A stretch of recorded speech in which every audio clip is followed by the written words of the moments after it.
কুরবানি শব্দের অর্থ হলো ত্যাগ স্বীকার করা, আত্মত্যাগ। এটা কেমন ত্যাগ? কুরবানি করার দ্বারা আমাদের আর্থিক ব্যয় হয়। কি হয়? আর্থিক ব্যয় হয়, টাকা পয়সা খরচ করতে হয়। এজন্য এই কুরবানি শব্দের অর্থ ত্যাগ করা। এবার আসেন কুরবানির মূল আমরা পেয়েছি কোথায় থেকে, আমরা কুরবানিটা কেন পালন করি, এই ব্যাপারে সাহাবাই কেরাম রসুল আকরাম সাল্লাল্লাহু আলাইহি ওয়া আলিহি ওয়াসাল্লাম আল্লাহর হাবিবকে প্রশ্ন করেন, ইয়া রাসূলুল্লাহ, ইয়া হাবিব আল্লাহ, কুরবানিটা কি? আমার দয়াল নবী বলেন, ওয়ান যায়েদ ইবনে আরকাম রাদিয়াল্লাহু তাআলা আনহু قال قال أصحاب رسول الله صلى الله عليه وسلم يا رسول الله ما هذه الأضاحي؟ قال سنة أبيكم إبراهيم. قالوا فما لنا فيها يا رسول الله؟ قال بكل شعرة حسنة. قالوا فالصوف يا رسول الله؟ قال بكل شعرة من الصوف الحسنة. সবাই জোরে জোরে পড়ুন না সুবহানাল্লাহ। হযরত যায়েদ ইবনে আরকাম রাদিয়াল্লাহু তাআলা হাদিসটা বর্ণনা করেন। সাহাবাই কেরাম আল্লাহর হাবিবকে প্রশ্ন করে, ইয়া রাসূলুল্লাহ, ইয়া হাবিবাল্লাহ, মা হাদিহিল আদাহি, ও নবী, কুরবানিটা কি? আল্লাহর হাবিব বলেন, ক্বালা সুন্নাতু আবিকুম ইব্রাহিম। ও আমার উম্মতের দলেরা, ও আমার সাহাবীরা, শোনো, কুরবানিটা হলো তোমার বাবা ইব্রাহিম খলিলুল্লাহর সুন্নাহ। পড়ুন না সুবহানাল্লাহ। ইব্রাহিম নবী আমাদের সবার বাবা, আমাদের সবার কি? সবাই বলেন বাবা। কোনো অমুসলিম, কোনো বেঈমানের বাবা ইব্রাহিম নবী না, শুধুমাত্র আমরা যারা মুসলমান আমাদের বাবা ইব্রাহিম খলিলুল্লাহ। সেটা আমার নবী হাদিসে বলতেছেন, ক্বালা সুন্নাতু আবিকুম ইব্রাহিম, এই কুরবানিটা হলো তোমার বাবা ইব্রাহিম খলিলুল্লাহর সুন্নাহ। ও নবী, কুরবানি করলে সওয়াব কি? আল্লাহর হাবিবকে প্রশ্ন করা হলো, ক্বালু ফামা লানা ফিহা ইয়া রাসূলুল্লাহ। ও নবী, কুরবানির দ্বারা ফয়দা কি, কি সওয়াব? আমার নবী বলেন, ক্বালা বিকুল্লি শারাতিন হাসানা। ইয়া আল্লাহর হাবিব বলেন, ও আমার সাহাবীরা, শুনো, তোমরা যদি কুরবানি করো উষ্টি দিয়া, দুম্বা দিয়া, গরু দিয়া, কি সওয়াব হবে? আল্লাহর নবী বলেন, ও আমার উম্মতের দলেরা, তোমার পশুর প্রত্যেকটা প্রসমের বিনিময়ে আল্লাহ তাআলা একটা করে তোমাকে নেকি দিয়া দিবে। এবার সাহাবীরা প্রশ্ন করে, ইয়া রাসূলুল্লাহ, ক্বালু ফাসসুফু ইয়া রাসূলুল্লাহ। ও নবী, যারা দুম্বা দিয়া, উষ্টি দিয়া, গরু দিয়া কুরবানি দেওয়ার মতো তৌফিক নাই, যারা বকরি দিয়া, খাসি দিয়া, ছাগল দিয়া কুরবানি দিবে, তার বেলায় কি? আমার নবী বলেন, ও আমার সাহাবীরা, শোনো, ক্বালা বিকুল্লি শারাতিন মিনাস সুফিল হাসানা। তুমি ছাগল দিয়া দাও, আর খাসি দিয়া দাও, আর বকরি দিয়া দাও, তার বেলাও একই সওয়াব। প্রত্যেকটা প্রসমের বিনিময়ে আল্লাহ তাআলা এক একটা করে নেকি দিয়া দিবে। সুবহানাল্লাহ। তো কার উপর কুরবানি ওয়াজিব সেটা আমি গত জুমাতে বলেছি। এবার আসেন, যারা তৌফিক থাকা সত্ত্বে কোরবানি করবে না, কোরবানি দিবে না, আল্লাহর হাবিব কি কড়া হুঁশিয়ারি দিচ্ছেন দেখেন। عن أبي هريرة رضي الله تعالى عنه أن رسول الله صلى الله عليه وسلم قال من كان له ساعة ولم يضحي فلا يقربن مصلانا. ইবনে মাজার শরীফের হাদিস। সাইয়েদনা আবু হুরায়রা বলেন, আল্লাহর হাবিব বর্ণনা করেন, ও আমার উম্মতেরা, যাদের কাছে কুরবানি দেওয়ার মতো ক্ষমতা আছে, এবিলিটি আছে, যাদের কাছে তৌফিক আছে, কিন্তু কুরবানি করলো না, আল্লাহর হাবিব কড়া হুঁশিয়ারি দে, ও আমার উম্মত, সে যেন ঈদগাহের নিকটবর্তী না হয়। নাউজুবিল্লাহ বলবেন না? কুরবানি করার মতো তৌফিক আছে, কিন্তু টাকা নষ্ট হয়ে যাবে, মানিব্যাগ খালি হয়ে যাবে, ব্যাংক খালি হয়ে যাবে, এটা চিন্তা করে কোরবানি করলো না। ছেলে করলো, বাবা করলো না, কিন্তু বাবার উপর ওয়াজিব, ছেলের উপরেও ওয়াজিব। ছেলে যদি করে, বাবা যদি না করে আদায় হয়ে যাবে। তাহলে বাবার নামাজ যদি ছেলে পড়ে কি হবে? তো বাবার নামাজ যদি ছেলে পড়লে না হয়, তাহলে বাবার ছেলে যদি কোরবানি দেয়, বাবার উপরও তো ওয়াজিব হলো, বাবা যদি না দেয় আদায় হবে? বাকিগুলো বাদ দিলাম। অতএব মনে রাখবেন, যারা দিনের জন্য খরচ করে, যারা দিনের জন্য কি করে ভাই খরচ করে, মসজিদ থেকে বের হচ্ছেন, এমন একটা অসহায় মানুষ বেঞ্চের মধ্যে শুয়ে শুয়ে হাত ফাটতেছে, 10 টাকা দেন, 10-এ 100, 10-এ কত বলেন না, 10-এ কত? এমন দিন গেছে, আমি আমার কথা বলি, অহংকার আল্লাহ মুক্ত করুক, আমি মসজিদ থেকে বের হচ্ছি, 10 টাকা দিছি, একটু সামান্য গেছি আর আরেকজনে 500 টাকা দিয়ে দিছি। আমি চিন্তা করলাম, ওই যে আল্লাহর রাস্তায় দিছি, আল্লাহ আমারে আরেক দিক দিয়া দিছি কত? 10 টাকা। আল্লাহ দিছে কত? 500 টাকা। আল্লাহর রাস্তায় দিলে, এটা উদাহরণ দিলাম, আল্লাহর রাস্তায় খরচ করলে, আল্লাহর রাস্তায় ব্যয় করলে, ওই আল্লাহর বান্দা কখনো গরিব হয় না, কখনো কি হয় না, সম্পদ বাড়ে, দিন দিন খালি বাড়ে বাড়ে, আল্লাহ খালি দে। যে বখিলামি করে, আল্লাহর হাবিব বলেন, তার সম্পদ তো বাড়া তো দূরের কথা, তার ইবাদতও কবুল হয় না, তার ইবাদতও কি হয় না। বখিলের ব্যাপারে আরে ভাই কি বলবো, কোরআন শরীফের অনেকগুলো আয়াত আছে, আল্লাহর হাবিব বলেন বখিলের দোয়া কবুল হয় না, বখিলের দোয়া কি হয় না, কবুল হয় না। এজন্য হাত সম্প্রসারিত করতে হবে। আস-সাকিয়্যু হাবিবুল্লাহ, আল বখিলু আদুউল্লাহ। নবীজি বলেন, দানশীল আল্লাহর বন্ধু আর বখিল আল্লাহর শত্রু। নাউজুবিল্লাহ। এটা কি ছোট কথা? দানশীল কি আল্লাহর বন্ধু, বখিল কি আল্লাহর শত্রু। তো আপনার সাধ্য অনুযায়ী, তৌফিক অনুযায়ী আল্লাহর রাস্তা দিবেন। তবে মানুষ দানবীর বলার জন্য নাকি আল্লাহকে খুশি করার জন্য? চুপি চুপি চুপি চুপি দিবেন। এমন ব্যক্তিকে দিবেন যে পাওয়ার পরে খুশি হলে আল্লাহ তাআলার আরশ খুশি হবে। সুবহানাল্লাহ, সুবহানাল্লাহ। তাহলে আল্লাহ তাআলা আমাদের যাদেরকে তৌফিক দিয়েছেন, আমরা কোরবানি করব ইনশাআল্লাহ। এবার আসেন, কোরবানি করার জন্য কত টাকা থাকা লাগবে? কোরবানি করার জন্য ন্যূনতম, যদি কারো কাছে ফ্যামিলি চলার মতো ভরণ পোষণ সব কিছু আল্লাহ তাআলা দিয়েছেন, কোনো ঘাটতি নাই, ওই ব্যক্তির কাছে ক্যাশ 60,000 টাকা ব্যাংকে পড়ে রয়েছে, তার উপর কোরবানি ওয়াজিব। কারণ কি ভাই, 52 তোলা বর্তমান স্বর্ণের রূপের দাম, 52 তোলা বর্তমান রূপের দাম। ওই দিন আমি দেখেছি 52,000 টাকা অথবা 55,000 টাকা। তাহলে যার কাছে 60,000 টাকা আছে, তার উপর কোরবানি কি? তবে যার কর্জ আছে, ঋণ আছে, ঋণ রেখে কর্জ রেখে কোরবানি করার দ্বারা কোনো ফায়দা। কারণ কর্জে হাসানা, এগুলো না দিয়ে যদি আপনি মারা যান, এই যে হকুল ইবাদ, বান্দার হক, আল্লাহ তাআলা কখনো ক্ষমা করবে না। আপনি নামাজ পড়তে পড়তে পড়তে পড়তে যদি কুফাল যদি দাগও বানায় ফেলান, 100 বার যদি হজ করেন, বান্দার হক যদি আপনি নষ্ট করেন, আল্লাহর হাবিব বলেন আল্লাহ তাআলা ক্ষমা করার মতো শক্তি আছে, ক্ষমতা আছে, কিন্তু আল্লাহ পাক ক্ষমা করবে। অতএব সাবধান, সাবধান। এই ব্যাপারে ওয়াকিয়া ঘটনা বললে অনেক ঘটনা আছে, যেগুলো আর বলার সময় নাই। অতএব যারা আপনার কাছে টাকা পাবে, আগে ঋণ পরিশোধ করেন। মুদি দোকানে বাজার করি, 5,000 টাকা স্টক রাখছে, দিব আর কি, দিব আর কি, আর দে না, না দিয়া ইন্তেকাল করছে। ওই মুদি দোকানদার যদি মাফ না করে, সামান্য একটা সবজি দোকানদার যদি মাফ না করে, একেবারে কেউ যদি আপনার কাছে 1 টাকাও পায়, আপনি দিলেন না কিন্তু মারা গেলেন, সে যদি মাফ না করে, আপনার আওলাদ যদি তার থেকে মাফ না নেয়, ওয়াল্লাহি, আল্লাহর শপথ, আল্লাহ তাআলা আপনাকে মাফ করবে। বহুত ইবাদত করেনেওয়ালা মানুষ জাহান্নামে চলে যাবে, কারণ ফরের হক নষ্ট করার কারণে। কথা বলেন ঠিক কি না? আল্লাহ তাআলা বুঝার এবং মানার, আমল করার তৌফিক দান করুক, আমিন। এবার আসেন, হুজুর 60,000 টাকা থাকলে আমি কেমনে কোরবানি করব? আপনি 7 জন শরিক, আল্লাহওয়ালা শরিক নেন। শরিকদের মধ্যে যদি কারো যদি টাকা যদি সুদের হয়, একজনের কোরবানিও হবে না। শরিকদের মধ্যে যদি কেউ বেনামাজি থাকে, একজনের কোরবানিও কবুল হবে না।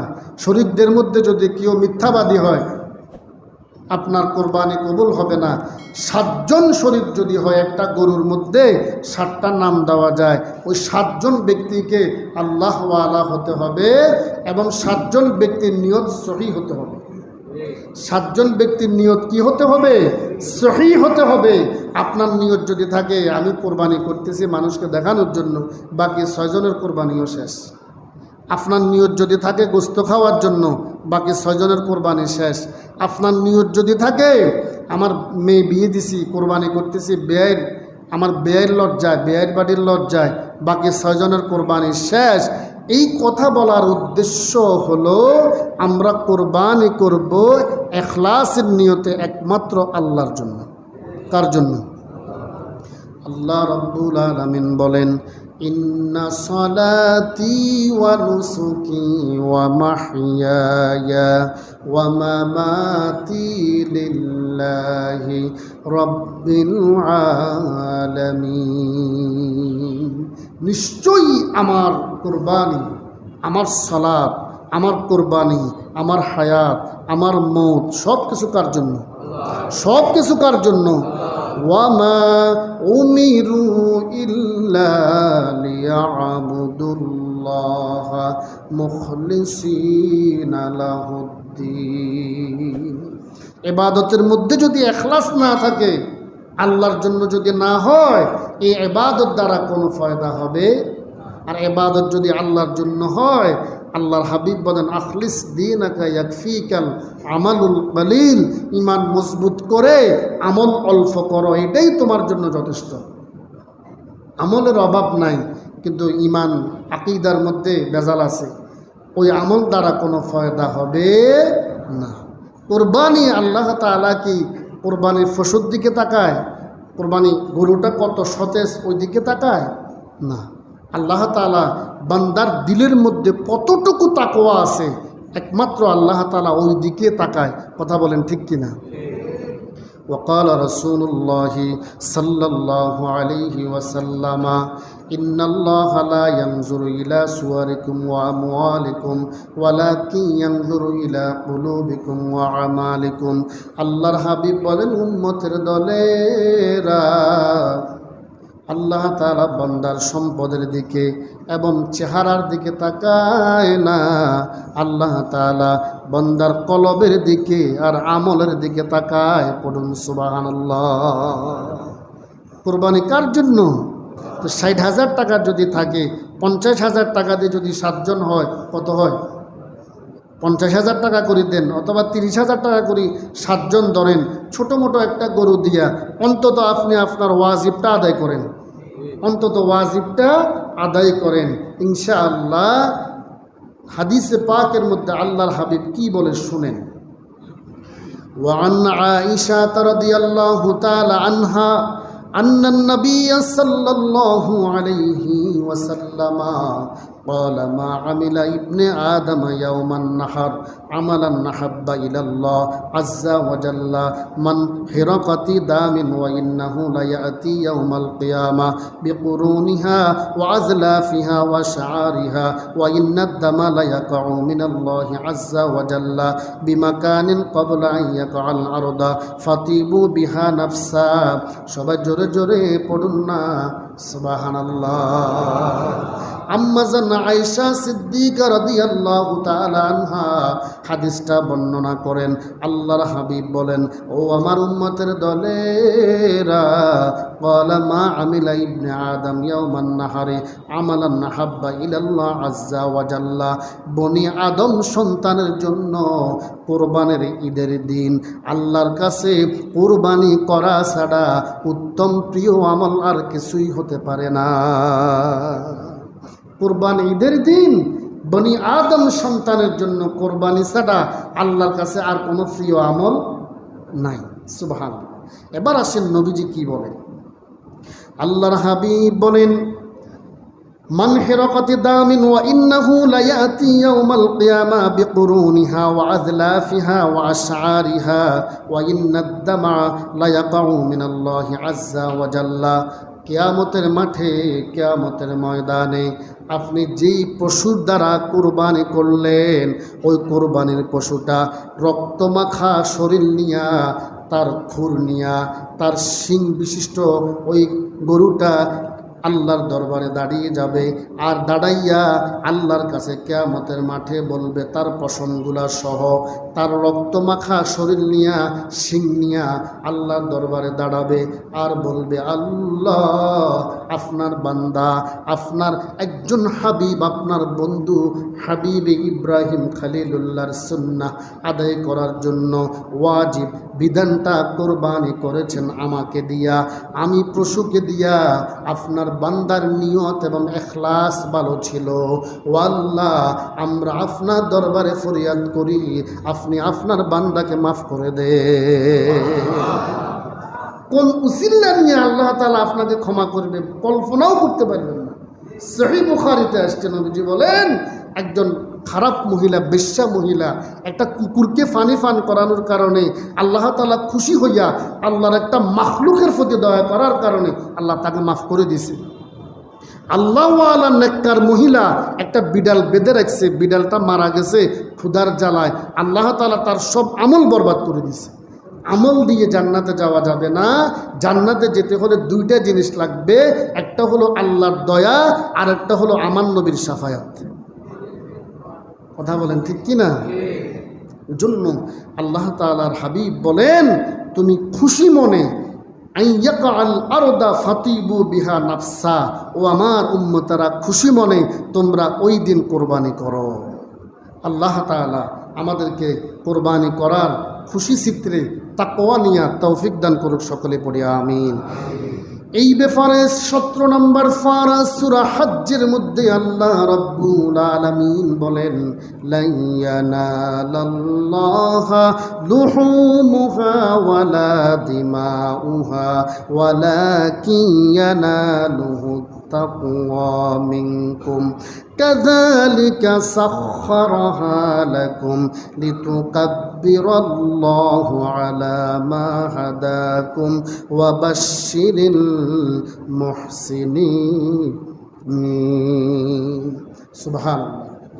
আল্লাহ রাব্বুল আলামিন বলেন সূরা হজ্জের 37 নম্বর আয়াতের মধ্যে, ও আমার বান্দারা, তোমরা যে কোরবানি করো, আল্লাহর কাছে কোরবানির গোশত এবং রক্ত, এবং আল্লাহর কাছে কোরবানির, একটু খেয়াল করেন, আল্লাহর কাছে কোরবানির গোশত এবং রক্ত আল্লাহর কাছে পৌঁছে না। আল্লাহর কাছে কোরবানির গোশত, গরুটা কত বড়, আল্লাহ তাআলা ওইদিকে তাকান না, যেটা আমি একটু আগে বলছি। আল্লাহ রাব্বুল আলামিন বলেন, বান্দারে, তোমার কুরবানির ওই গোস্তের দিকে, ওই রক্তের দিকে আমি আল্লাহ তাকাই না। আমার কাছে গোস্ত যায় না, রক্ত যায় না, আমার কাছে যায়, ও বান্দা, কেবলমাত্র তোমার তাকওয়া, কেবলমাত্র তোমার ফরহেজগারিতা, তুমি কেন কোরবান করলা, এই জিনিসটাই আমি আল্লাহর কাছে যাই। অতএব তোমরা, আমি আল্লাহ তোমাদের জন্য চতুষ্পদ জন্তুগুলা তোমাদের জন্য আমি আল্লাহ কি করে দিয়েছি, তাদেরকে তোমাদের জন্য আমি, যাতে তোমার জবাই করার জন্য তোমরা যখন শোয়াও, সেই একেবারে খুশি চিত্রে ওই কোরবানির পশুটা তোমাদের অধীনে আমি তাকে এনে দিয়েছি। আপনি যদি হাজারো চেষ্টা করেন, আল্লাহর যদি দয়া না থাকে, গরুটা যদি না শোয়, কোরবানি করতে পারবেন?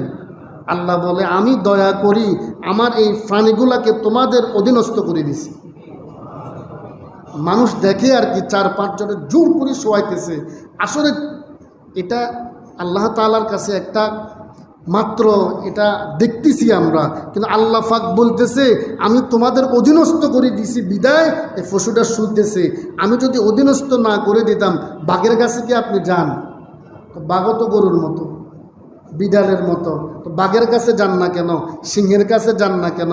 আল্লাহ পাক বলেন, যে প্রাণীগুলো হালাল, যে প্রাণীগুলো হালাল, আমি সেগুলো তোমাদের অধীনস্থ করে দিছি, যাতে তোমরা আমার নাম স্মরণ করতে পারো। সুবহানাল্লাহ। এবার বলেন, পশু জবাই দেওয়ার সময় যদি কেউ বলে খাজা বাবা, ভাই একটু খেয়াল করেন, কেউ যদি বলে অমুক ফিসাব, যদি বলি পশুটা জবাই করে, ওই পশুর গোস্ত খাওয়া হারাম। ওই পশুর গোস্ত খাওয়া কি? কুরবানির গরু, গরু বলেন, আকিকার গরু বলেন, আপনার বাবা মার জন্য খাবার দিচ্ছেন, যে কোনো পশু জবাই দেওয়ার সময় মুরগি বলেন, ছাগল বলেন, বেড়া বলেন, গরু বলেন, উষ্টি বলেন, যে প্রাণীগুলো জবাই করে খাওয়া আল্লাহ তাআলা হালাল করেছেন, ওই প্রাণীটা জবাই করার সময় বলতে হবে বিসমিল্লাহি আল্লাহু আকবার। আপনার প্রাণী আপনি নিজে কোরবানি দিতে পারবেন, কোনো অসুবিধা? কোনো অসুবিধা? আলেম দিয়ে দিতে হবে এমন কোনো কথা নাই। নিজের গরু নিজে কোরবানি দেওয়া এটা সুন্নাহ। এটাও কি? কারণ নবীজি নিজের পশু নিজে কোরবানি দিছে। কথা বলেন না? একজন আলেমকে দিলে নিজের কাছে একটু ভালো লাগে, এই জন্য আর কি। হ্যাঁ, তবে আপনারটা যদি আপনি দিতে পারেন সুন্নাহ তরিকায়, সুন্নাহ পদ্ধতিতে বিসমিল্লাহ আল্লাহু আকবার বলে দিয়ে দেন, কোনো অসুবিধা নাই। তবে হ্যাঁ, ঈদের নামাজের আগে যদি কেউ পশু কোরবানি দেয়, তার কোরবানিটা কোরবানি হবে না, সাধারণ কোরবানি হবে। অতএব ঈদের নামাজের আগে আমরা কেউ কোরবানি পশু জবাই করব।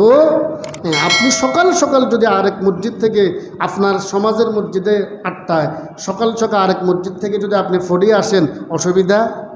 মানে আমার মসজিদে নামাজ পড়তে হবে এমন কোনো কথা নাই। সত্য হলো শুধু ঈদের নামাজ পড়ার আগে কোরবানির পশু জবাই দেওয়া যাবে। আর যাকে দিয়ে জবাই দেবেন, যাতে লোকটাও ঈদের নামাজটা আদায় করছে এরকম একটা লোক দিয়া জবাই দিতে হবে। আপনি নিজে নামাজ না পড়ে যদি জবাই দেন, সেটা যদি সাধারণ জবাই হয়, তো যে জবাই দিল সে যদি নামাজ না পড়ে সেটাও কেমন হবে? তাহলে এই জন্য নিজেরটা নিজে দিবেন অথবা আলেমকে দিয়ে দিবেন, উভয় পক্ষ যাতে সলাতে ঈদের নামাজ আমরা আদায় করতে পারি। আল্লাহ তাআলা তৌফিক দান করুক, আমিন। ঈদের দিনও তো অনেকে 10টা বাজে ঘুম থেকে উঠে।